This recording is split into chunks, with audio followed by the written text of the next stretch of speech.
Before the lightning struck, before Olympus ruled, before the world was divided between sky, sea, and underworld, there was a war, a betrayal, a prophecy, and at the center of it all, a god named Zeus, but not the Zeus of polished marble statues and textbook mythology, not the regal figure seated atop Olympus, dispensing justice and thunderbolts. The real Zeus is older, more raw, more complex. He is storm and seduction, liberator and tyrant, a being forged in rebellion and crowned in chaos. This is not just a tale of power. This is the true mythos of Zeus, told from the roots of ancient memory, before time hardened into myth. Long before Zeus took his throne, the sky was ruled by Cronus. Cronus, the titan of time. Cronus, the devourer. After overthrowing his father, Uranus, Cronus was haunted by a prophecy that one of his own children would rise against him, just as he had risen against his father. So he did what tyrants do. He devoured each child whole. Hestia, Demeter, Hera, Hades, Poseidon, each child swallowed at birth, each a god or goddess locked inside the belly of time. But Rhea, their mother, could take no more. She fled to the island of Crete, and there, in a cave hidden from the world, she gave birth to her sixth child. His name was Zeus.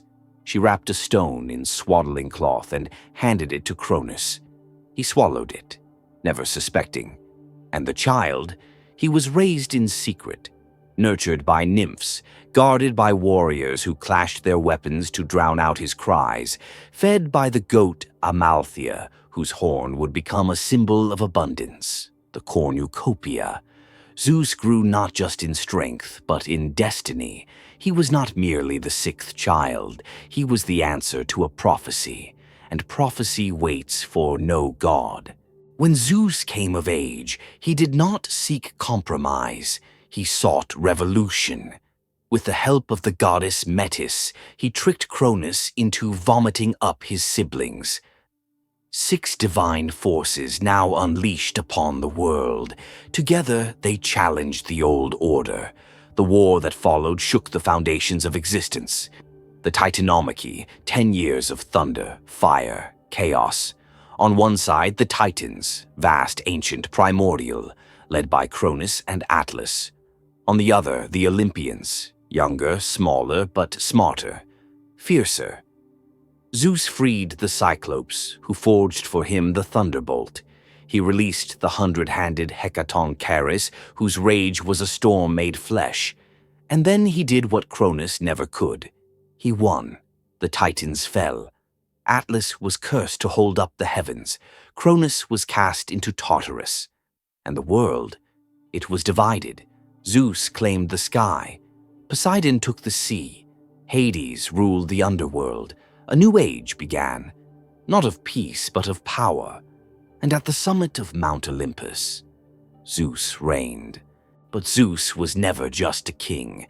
He was appetite. He was motion. He was the energy behind the storm. His love affairs are legend, with Hera, his sister and queen, with Leto, who bore Apollo and Artemis, with Semele, who perished in his divine radiance and gave birth to Dionysus, with Alcmene, mother of Heracles, with Europa, whom he carried away as a bull, with Io transformed into a cow to hide her from Hera.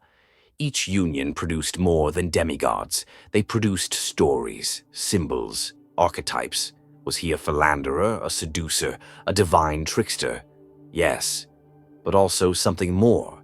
Each encounter mirrored a transformation of land, of people, of power. Zeus did not just mate. He merged with forces, tribes, goddesses. He was not merely a ruler. He was the unifier of heaven and earth. Unlike many deities, Zeus did not submit to fate. He wrestled with it, bent it, tried to outwit it. When Thetis was prophesied to bear a son greater than his father, Zeus refused to lie with her. He feared what Cronus had feared. He remembered. But the cycle never ends, only transforms. Zeus sought wisdom to outrun destiny. He swallowed Metis, the goddess of cunning thought, so her child would be born within him, and from his head came Athena, fully armored, fully formed, the goddess of strategy, justice, and war. She was not born of a woman, she was born of thought. From this, Zeus became more than thunder. He became law, judgment, order.